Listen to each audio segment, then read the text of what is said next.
오늘 말씀은 구약 이사야서 60장 15절로 22절, 서신서는 갈라디아서 3장 15절에서 22절, 복음서는 누가 1장 5절로 25절까지 있습니다.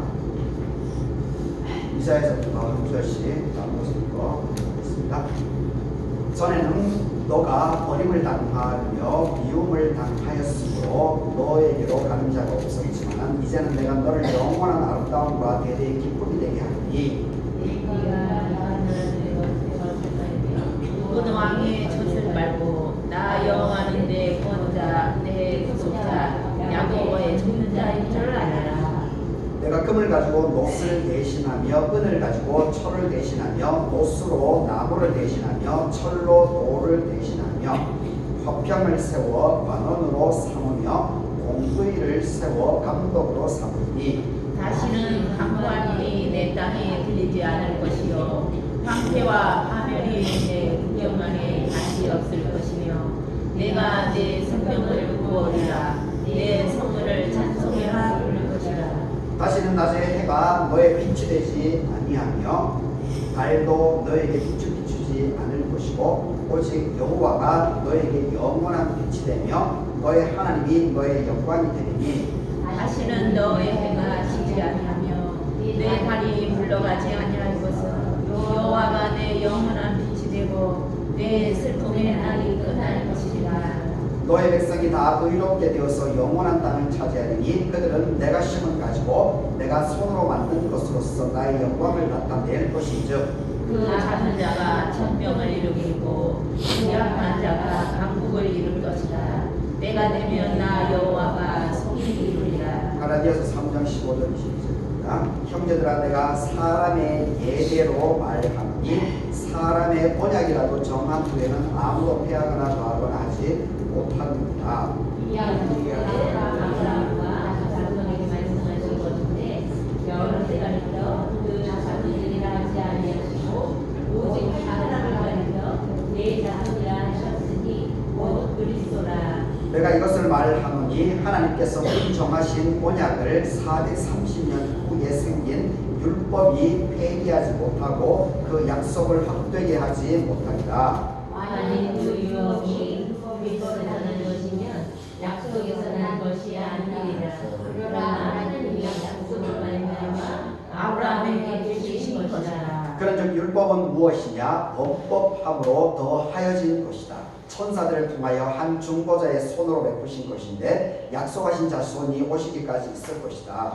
그 중보자는 한 편만 위한 자가 아니라 하나님은 한 분이시니라. 그러면 율법이 하나님의 약속들과 반대되는 것이냐? 결코 그럴 수 없느냐? 만일 능히 살게 하는 율법을 주셨더라면 의가 반드시 율법으로 말미암았으리라. 그러나 성경이 모든 것을 죄 안에 가두었으니 이는 예수 그리스도를 믿음으로 말미암는 약속을 믿는 자들에게 주려 함이라.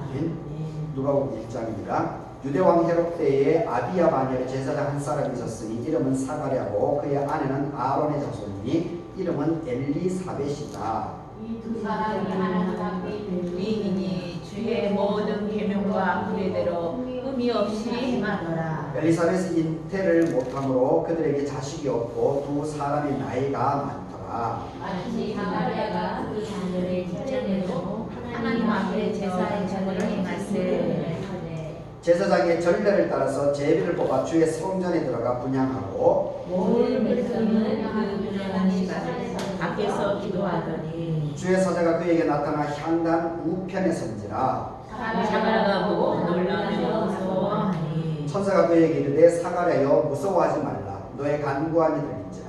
너의 아내 엘리사벳이 너에게 아들을 낳아주리니 그 이름을 요한이라 하라. 너도 기뻐하고 즐거워할 것이요 많은 사람도 그의 태어남을 기뻐하니 이는 그가 주 앞에 큰 자가 되며 포도주나 독한 술을 마시지 아니하고 모태로부터 성령의 충만함을 받아서 이스라엘 자손을 죽고 그들의 하나님께로 많이 돌아오게 하겠습니다. 그가 또 엘리야의 신령과 능력으로 주 앞에 먼저 와서 아버지의 마음을 자식에게 거스린 자를 의인의 슬기에 돌아오게 하고 주를 위하여 세운 백성을 준비하리라. 사마리아가 전하에 이르되 내가 이것을 어떻게 알리요? 내가 늙고 아내도 나이가 많으니라. 천사가 대답하여 이르되 나는 하나님 앞에 서 있는 가브리엘이라. 이 좋은 소식을 전하여 너에게 말하라고 보내심을 받았노라. 보라, 이 일이 되는 날까지 내가 말 못하는 자가 되어 능히 말을 못하리니 이는 내가 내 말을 받지 아니하노니와 내가 이름에 내 말이 이루어지리라 하라. 백성들이 사가랴를 기다리며 그가 성전 안에서 지체함을 이상히 여기더라. 그가 나와서 그들에게 말을 못하니 백성들이 그가 성전에서 환상을 본 줄 알았더라.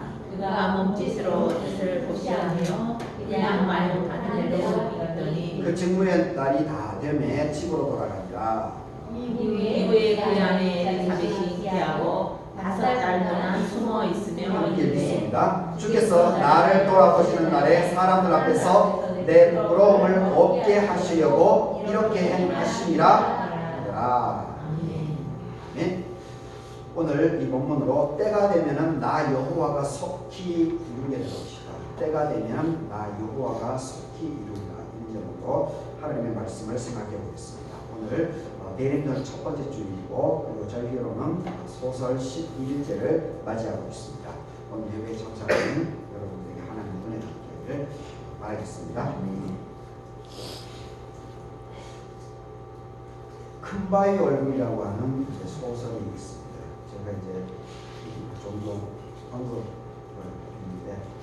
했는데 나다나엘 호솔이라고 하는 사람이 쓴 그 소설인데 거기에 이제 주인공이 이제 어니스트라고 하는 주인공이 나옵니다. 그리고 그 사람들이 이제 사는 그 동네에 뒷산에 이제 큰 바위에 그 얼굴이 이렇게 조각된 그것이 있는 동네였습니다. 그래서 사람들은 늘 그 마을 뒷산에 있는 그 큰 바위에 새겨진 얼굴을 보면서 언젠가는 저 참 멋있는 저 위인이 우리들에게 나타날 것이다. 우리들에게 나타나서 그리고 우리 마을과 지역을 참 좋게 이렇게 영향력을 미칠 것이다. 이런 기대를 하면서 소망을 가지고 늘 그것을 바라보면서 이렇게 생활합니다. 그래서 시간이 흘러서 이제 그 지역에서 바로 큰 바위 얼굴이다라고 인정해 줄 수 있는 그 사람을 이제 네 사람이 이제 아주 큰 바위 얼굴이겠다라고 하는 그런 이렇게 품은 여론이 이렇게 형성됩니다. 그래서 그 네 사람이 누구냐면은 한 사람은 이제 부자입니다. 돈을 많이 번 사람이고 또 한 사람은 장군입니다. 군인 중에 이 장군 블레드 앤서더라고 하는 이 장군, 그리고 또 한 사람은 위대한 정치가, 그리고 네 번째는 시인. 그 지역에 이 부자도 있고 그리고 장군도 있고 위대한 정치가도 있고 그리고 시인도 있고 하니까 그 지역이 참 복받은 지역이죠. 그런 이분이 나왔다라고 하는 것은. 근데 이제 그 네 사람이 이제 부각되기는 하는데, 근데 네 사람이 부각된 이후에 사람들이 아무래도 이제 관심이 이제 집중되면은 그 사람을 아무래도 이렇게 파헤쳐 보지 않습니까? 우리 장관들 이렇게 세울 때 청문회를 하면은 그 사람이 이제 숨겨졌던 그런 비밀들, 또 어두움에 대한 부분들이 다 밝혀지지 않습니까? 그러니까 이 네 사람이 이제 전체 사람들이 이제 여론 그 조명을 받게 되니까 이제 그 사람들이 이제 도마 위에 오르는 거죠. 그래서 그 사람들에 대해서 이것저것 이제 알아보다 보니까 이 사람들 네 사람이 모두가 이 외형적으로는 외형적으로는 참 멋있고 화려한 부분이 있는데, 그런데 그 사람의 이 정신 상태, 그 마음, 내면의 모습이 그렇게 밝지 않았다는 겁니다. 밝지 않아요. 그러니까 부자는 외형으로는 이제 돈이 많은데, 근데 안으로 이제 들어가 보니까 탐욕이 많다는 거죠. 자기 자신밖에 모른다는 거죠. 부자면은 그 돈을 그래도 지역 사람들, 마을 사람들에게 이렇게 이 오동 집사님 돌아가시고 교회 헌금을 하듯이, 그리고 마을에도 돈을 냈다고 그러는데, 오동 집사님 뭐 돈이 없는 사람이지 않습니까? 근데 교회도 내고 그리고 마을에도 같이 그렇게 낸다라고 하는 것은 쉬운 게 아니죠. 그만큼 자기의 탐욕을 이겨 나갔다고 볼 수 있는 거죠. 근데 이제 부자는 돈이 있는데 탐욕이 많다는 겁니다. 탐욕이. 그리고 이 장군은 이 외형적으로는 이게 싸움을 잘하고 그럴 줄은 모르고 전쟁에서 이기고 그래 할지는 모르겠는데, 그 내면을 들여다보니까 이 사람은 지혜, 그리고 자비로, 생명에 대한 경외, 이러한 것이 이제 부족하다는 부분들이 이제 지적이 됩니다. 그리고 정치인은 유명하기는 하는데 이 사람의 마음 중심에 사랑이 없다는 겁니다. 사랑이. 그냥 자기 자신의 명예를 위해서, 이 부자처럼 자기 자신을 돋보이게 하기 위한 그런 마음이지, 지역민들이나 정말 그 동시대를 살아가는 서민 대중들, 이 사람들을 위해서 사실 정치가 필요한 것이 아니겠습니까? 그런데 자기 자신의 명예, 여기에 사랑이 없이 자기 자신의 명예만 추구하는 모습이 드러나면서 또 사람들이 이제 실망을 하게 됩니다. 그리고 이 시인, 마지막으로 이제 네 번째로 남은 이 시인의 부분에 있어서는 이 사람이 참 글을 잘 쓰는데, 글을 잘 써서 많은 사람들에게 감동을 주고 감화를 주고 그리고 도전을 받게 하고 그런 부분에 영향력은 있는데, 그런데 이 시인의 개인적인 삶을 돌아보니까, 그 사람을 이렇게 보니까 자기가 글을 쓴 만큼 사람들은 영향을 받는데 본인 스스로는 자기가 쓴 글만큼 삶을 몸발이 움직여서, 말을 한 만큼 이 몸발이 움직여서 삶을 실제적으로 생활을 하지 않는다는 겁니다. 사실 이 네 번째 시인의 이 모습을 보면서 사실 목사로서 참 많이 찔리는데, 사실 목사가 바른 말을 얼마나 잘합니까? 바른 말. 성경에 나와 있으니까 당연히 그리고 하나님께서 설교자로 불렀으니까 당연히 그 말을 해야 되는데, 그 말을 한 만큼 삶을 살아내지 못하죠, 사실은. 그러니까 이 시인도 이제 그런 겁니다. 그래서 사람들이 이 네 명이 이제 손이 꼽혔지만은 이 시간이 지나면서 그 사람들의 내면, 외형은 좋고 화려하지만은 그 내면이 따듬어지지 않는 모습을 보면서 또 이렇게 실망을 합니다. 그런데 결과적으로 어떤 사건을 통해서 결국은 이 어니스트라고 하는 이 사람이 결국은 그 큰 바위 얼굴, 그 지역 사람들, 마을 사람들이 그렇게 염원하고 기다리고 소망하면서 이렇게 했던 그 큰 바위 얼굴이 바로 어니스트였다라고 하는 것이 나중에 이렇게 어니스트가 되게 되는 그런 이야기를 바로 이 큰 바위 얼굴에서 나다니엘 호손이 얘기를 하고 있는 것을 보게 됩니다. 제가 오늘 이제 이것을 소두에 얘기하는 것은 바로 오늘이 이제 대림절 첫 번째 주일이기 때문에 그렇습니다. 이 대림절이라고 하는 것은 뭐겠습니까?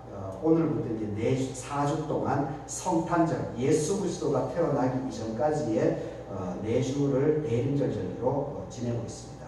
그리고 대림절은 사실 교회력에 의하면 11월 말이 교회력의 끝나죠. 그리고 12월부터 우리 한국교회가 새로 새해를, 그래서 이제 보통 11월 말에 이제 결산을 다 마치고 사업 보고를 끝내는 것이 일반적인 모습입니다.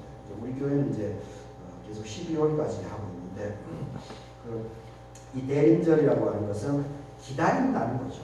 소망을 가지고 예수 그리스도의 강림, 예수 그리스도의 오심, 이것을 기다린다, 소망을 가지고 기다린다라고 하는 그런 의미가 있는 겁니다. 이 큰바의 얼굴이라고 하는 오니스가 살았던 그 마을과 지역에서 사람들이 큰바의 얼굴을 늘 뒷산에 있는 것을 보면서 소망하면서 기다린 거죠. 그러니 결국은 어니스트라고 하는 사람이 정말로 진실한 마음으로 마음을 담아서 큰바의 얼굴을 소망하고 이렇게 자기 자신을 다듬어 갔다는 거죠. 다듬어. 그러니까 시간이 지나고 나니까 본인 스스로가 이 큰바의 얼굴이 사람들로부터 이렇게 인정받게 되어버리는 그런 것이 되었다라는 이야기입니다. 성경에 나오는 모든 인물들이 바로 이 큰바의 얼굴과 같은 사람인 줄 믿습니다. 그리고 지금 여기서 오늘 예배드리는 우리들도 예수 그리스도를 믿음 안에서 예수 그리스도를 소망하면서 그리고 하나님 나라를 이렇게 바라면서 악망하면서 부단하게 우리 육신의 몸을 입고 있는 우리들이 삶의 질고들이 얼마나 많습니까? 평탄한 일만 있는 것은 아니죠. 삶의 질고들이 가끔씩 이렇게 찾아와서 우리를 버겁게 하고 힘들게 할 때가 종종 있게 되는 것을 보게 됩니다. 최근에 저희 가정으로 얘기하면은 수리 씨가 이제 5살 때부터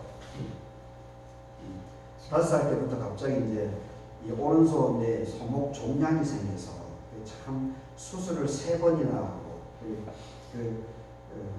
그 데미지가 아직도 이제 수비 씨가 이제 그 데미지를 좀 가지고 있습니다. 온전하게 이제 극복을 하지 못했는데 그나마 이제 3번째 삼성병원에서 수술을 하고 나서는 이제 고통이 사라지면서 이제 오른팔을 이제서야 좀 제대로 이렇게 움직이고 활용을 하고 있습니다. 5살 때부터 2, 3년 전까지만 하더라도 거의 오른손을 쓰지 못하게 됐죠. 이 뼈를 일정 정도 잘라버렸기 때문에 그리고 최근에는 또 예비 씨가 이 턱뼈가 이렇게 이 턱이 이쪽 부분에 뭐 문제가 있는지 이게 이제 자고 일어나고 나서 이제 빠지는 현상이 있는데 뭐 작년에 이제 처음에 발견됐는데 올해도 또 일어나면서 이제 치과병원에서 지금 치료를 하는데 그 유명한 병원이라고 하는데 그분도 지난주에 갔는데 최종적으로 이제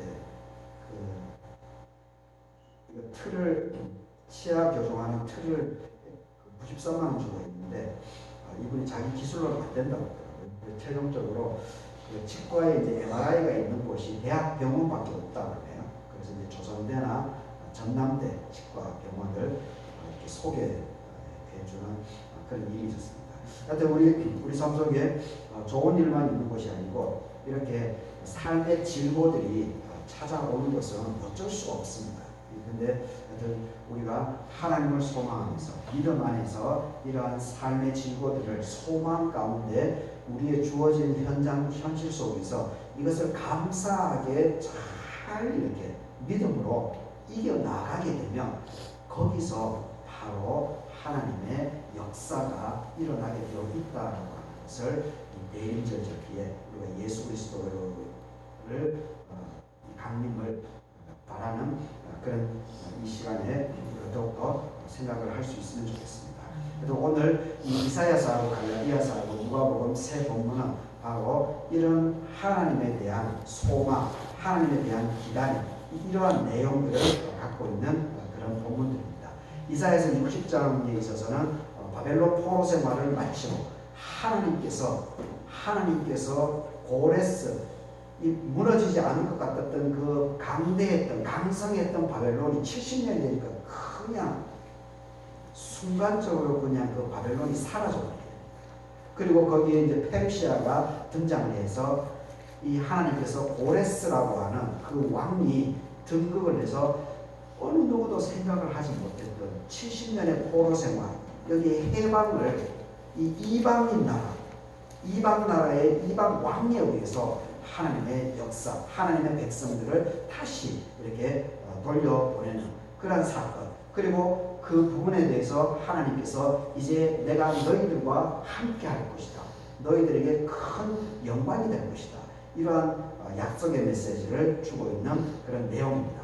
그리고 갈라디아서 3장에 있어서는 이 모세의 율법하고 예수 그리스도의 복음, 이건 언제나 초대 기독교에, 지금도 논쟁 지점이 있지만 초대 기독교에 있어가지고 이 율법이라고 하는 부분하고 예수 그리스도의 복음에 대한 이 부분은 아주 이렇게 큰 논쟁 지점이었습니다. 아주 큰 논쟁 지점. 그래서 그 부분에 대해서 사도 바울이 이 모세의 율법 그리고 예수 그리스도의 복음, 이 부분을 바로 족장 시대였던 아브라함, 이삭, 야곱에게 하나님께서 약속해 주셨던 그 말씀과 예수 그리스도의 복음을 곧바로 이렇게 연계시키면서 이 율법에 대한 그 기능, 그 율법을 우리가 어떻게 바라봐야 되는가, 이 부분을 이렇게 정리해주고 있는 참 중요한 본문입니다. 그리고 누가복음 1장에 있어서는 바로 예수 그리스도의 태어나심을 준비하시는 그 바로 6개월 전에 사촌형이었던 세례 요한이 이제 탄생하게 되는 그 배경을 우리에게 얘기를 해주고 있는 것을 보게 됩니다. 오늘 이 본문을 보면서 자세하게 살펴보도록 하겠습니다. 이사야서 6장을 보게 되면 전에는 너가 버림을 당하고 미움을 당했다. 그래서 너에게로 가는 자가 없었다. 이제는 내가 너를 영원한 아름다운 대대의 기쁨이 되게 하겠다.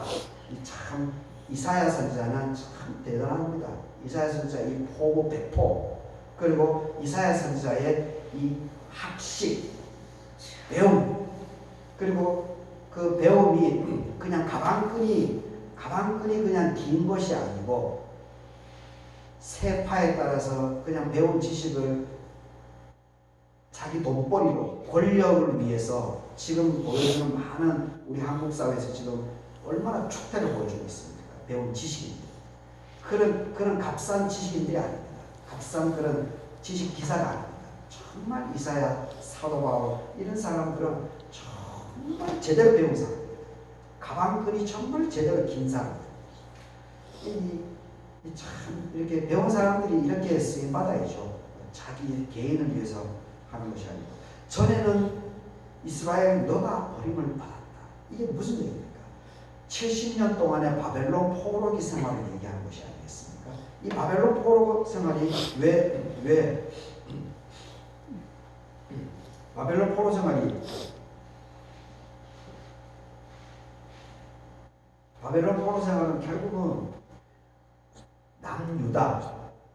남유다의 지도자들, 왕들하고 종교 권력자들, 그리고 귀족들, 이 사람들의 탐심입니다. 이 사람들의 욕심입니다. 시민 일반 백성들을 위해서 자기 권력, 자기 정치 행위 이런 것을 하지 않고 자기 자신들만을 위해서 자기 욕심을 채웠기 때문에 결국은 내부가 붕괴되고, 그리고 내부의 힘이 약화되고, 그래서 이 북쪽에서 바벨론이 쳐들어옴으로 말미암아서 그 고통의 70년의 기간이 생긴 것이 아니겠습니까? 전에는 그래서 버림을 받은 것입니다. 70년 동안에 바벨론에서 포로 생활을 할 수밖에 없었다는 겁니다. 그런데 그렇기 때문에 너에게로 가는 자가 없고 너를 영원한 아름다운, 그런데 하지만 이제는 하나님께서 너희들이 상상하지 못했던, 그리고 그 바벨론 포로기 생활 속에서 어떤 일이 벌어집니까? 바벨론 포로기 생활 속에서 다니엘과 3명의 친구들과 같은 그 열악한 상황 속에서도, 식민지 생활 속에서도 하나님을 증언하면서 하나님께서 명령한 그 삶을 살아나갔던 지도자들이 있죠. 그러면서 70년 동안 하나님의 말씀이 흥왕하지는 않았지만 이렇게 소수의 준비된 사람들에 의해서, 다니엘 3명의 친구들, 이 사람들에 의해서 하나님께서는 오히려 이방 민족, 이방 지도자들, 이방 왕들, 이방 백성들에게 하나님의 존재감을 하나님께서는 꾸준히 알려주고 있었던 겁니다. 그리고 그러한 알게 모르게 이 바벨론 포로 생활을 하면서 그 많은 사람들, 대다수 사람들은 거기서 하나님을 모독하고 하나님을 부정하고 이러한 것이 대부분 이스라엘 사람들입니다. 그런데 그 속에서도 다니엘이나 이런 사람들과 같이 일반 거기에 끌려갔던 사람들 속에서도 하나님을 앙망하고 기다리고 했던 사람들이 계속 면면이 이어졌던 겁니다. 그게 참 중요한 겁니다. 하나님의 역사는 끊임없이 없는 것처럼 보이지만 이렇게 큰 굴토리, 뿌리들이 이렇게 뻗어나가고 있다고 하는 것을 이사야는 분명히 우리들에게 보여주고 있습니다. 이제는 내가 너를 영원한 아름다운 대대의 기쁨이 되게 할 것이다. 하나님께서 너희들이 상상하지 못한 다니엘이라든지 이러한 소수의 사람들이 믿음을 잘 지켜왔지만 그래서 그러한 것들을 하나님께서 승화시켜내어서 너희들이 상상하지 못하게 바벨론이 70년 만에 멸망을 하고 그리고 새로운 페르시아를 올려세우고 그리고 거기에서 고레스라고 하는 임금을 세움을 통해 가지고 다시 고국 땅으로 이제는 내가 너를 영원한 아름다움과 대대의 기쁨이 되게 하리라. 하나님께서 하신 거죠. 하나님께서 하신 거죠. 그러면서 이제 18절 그리고 19절 20절 보게 되면은 다시는 이런 이야기를 계속 반복합니다. 다시는 너가 옛날에는 너가 하나님을 신실하게 섬기지 못하고 너의 탐심 우상 이것으로 인해서 내가 너희들을 훈련시키기 위해서 70년 동안 바벨론에 붙였지만 이제는 다시는 18절에 광포한 일이 너의 땅에서 들리지 않을 것이다. 황폐 파멸이 내 국경 안에서 다시 없을 것이다. 너가 너의 성벽을 구원이라 성문을 찬송이라 부를 것이다. 그리고 19절에 다시는 낮에 해가 너의 빛이 되지 않고 오직 하나님만이 영광이 될 것이다. 20절에는 다시 그러면서 오늘 제가 제목으로 잡은 22절 마지막 절에서 그 작은 자가 참 이사야의 독특한 표현입니다. 이사야의 이 작은 자, 굴토리, 소수 이 이사야는 계속해서 이걸 강조하고 있어요. 이사야의 중심 축입니다. 그리고 실제적으로 이사야의 예언대로 이것은 현실이 되었습니다. 작은 자가 천명을 이루겠고 그 약한 자가 강국을 이룰 것이고 그리고 마지막 어떻게 얘기합니까? 때가 되면 나 여호와가 속히 이룬다. 때가 되면 나 여호와가 속히 이룬다. 그래서 그 때가 어떻게 됩니까? 이사야의 이 예언한 때가 이사야의 예언한 때가 오늘 누가복음에서 바로 세례 요한이 태어나고 그리고 세례 요한 이후에 예수 그리스도가 태어나게 되는 이때 참 오래 걸렸죠. 750년 정도 걸렸어요. 750년. 말이 750년이지. 고구려가 역사가 800년이라고 되지 않습니까? 750년. 750년 되었습니다.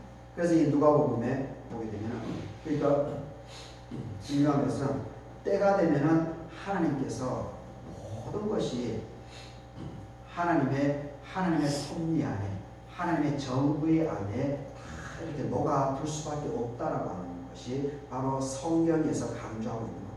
그리고 그러한 것을 우리가 대입을 해야 합니다. 기다려야 합니다. 이것이 바로 메시아 사상입니다. 이것이 바로 어니스트가 큰바위 얼굴이 될 수 있었던 그 소설에 그렇게 표현했던 그런 바로 이 메시아 사상입니다. 참 중요한 겁니다. 바로 이러한 대림의 소망하는 마음, 기다림의 마음, 그러면서 이 현실의 어려움, 현실 삶의 질고들 이것을 어떻게 했는지 하나님을 바라보면서 믿음으로 이것을 어떻게 했는지 꾸준하게 거기에 빠지지 말고 매몰되지 말고 그걸 부정적으로 바라보지 말고 감사를 고백하면서 그것을 묵묵하게 이겨나가게 될 때 거기에서 놀라운 작은 자가 천명을 이루고 약국이 강국이 되는 때가 되면 하나님께서 이 모든 것을 성취시켜 주신다라고 하는 이 말씀을 우리가 잘 명심해야 됩니다. 여기에 바로 이 신앙, 믿음, 기독교의 본질이 거기에 포함되어 있다는 것을 잘 기억해야 됩니다. 그래서 750년이 지나니까 누가복음 1장에서 이 보십시오. 5절에 유대왕 헤롯 때에 아비야 반열에 제사장 한 사람이 있었으니 이름이 누구라고요? 사가랴입니다. 사가랴. 그리고 그의 부인이 뭐라고요? 아론의 자손인데 이름이 엘리사벳입니다. 사가랴와 엘리사벳, 그 유명한 세례 요한의 아버지 어머니입니다. 그리고 예수님하고는 사촌지간입니다. 세례 요한. 아비야 역대상 24장 10절을 보게 되면 거기에 이 아비야에 대한 고백이 나와 있는데, 역대상 24장이 참 제사장 직분을 맡은 그 아론 계열의 24명의 제사장의 이름이 기록되어 있습니다. 참 중요한 부분입니다. 중요한 부분인데, 거기에 이제 10절을 보게 되면, 역대상 24장 10절을 보게 되면, 7째는 학보스고 여덟째는 아비야다 이렇게 나와 있습니다. 아비야. 8번째 아론 계열입니다. 아론의 후손입니다. 그리고 아내도 엘리사벳도 아론의 후손입니다. 같은 시족에서 근데 의로운 사람입니다. 그런데 7절에 보게 되면 이 사람들의 삶의 진보가 뭐가 있었습니까? 자식이 없습니다. 그런데 또 7절을 보게 되면 자식이 없고 또 한 가지 정보가 나와 있죠. 두 사람의 나이가 없습니까? 나이가 많습니다. 이 삶의 진보가 있었던 거죠. 자식이 없는데 근데 나이도 많습니다. 근데 8절에서 마침 이 사가랴가 제사장 직무를 위해서 이제 성전으로 이제 가야 되는 그런 시간이 됐습니다. 그래서 제비뽑기에 뽑혀가지고 그래서 성전으로 들어갑니다. 그래서 11절에 주의 사자가 성전에 들어가서 이렇게 하나님께 예배를 집전을 하는데, 향단 우편에서 이 가브리엘이라고 하는 천사가 등장을 합니다. 그러니까 사가랴가 12절에서 놀랍고 무서웠다 이렇게 표현하죠. 그래서 13절에 이 가브리엘 천사가 어떻게 합니까? 사가랴야 무서워하지 말라. 너의 간구함이 들린지라. 너의 간구함. 사가랴의 간구함이 무엇이었습니까? 결국은 자식이 없는 부분에 대해서 이 사가랴하고 엘리사벳이 늘 이렇게 삶에 짓눌려 있었죠. 삶에. 당연하죠. 우리 삶을 보더라도 당연하죠. 자식이 없으면. 특히 지금은 이제 좀 덜해졌지만 특히 아들이 없으면 얼마나 그 여인이 핍박을 받습니까? 너의 간구함, 사가랴하고 엘리사벳의 간구함이 자식이 없는 곳에서 자식을 어떻게든지 하나님께서 이렇게 허락해 주기를 기도하고 있었던 겁니다. 근데 바로 이 가브리엘 천사가 와서 너에게 아들을 낳아주니 이름을 요한이라. 가브리엘 천사가 직접 이름까지도 알려줍니다. 세례 요한, 요한이라고 하는 이름이 이 부부가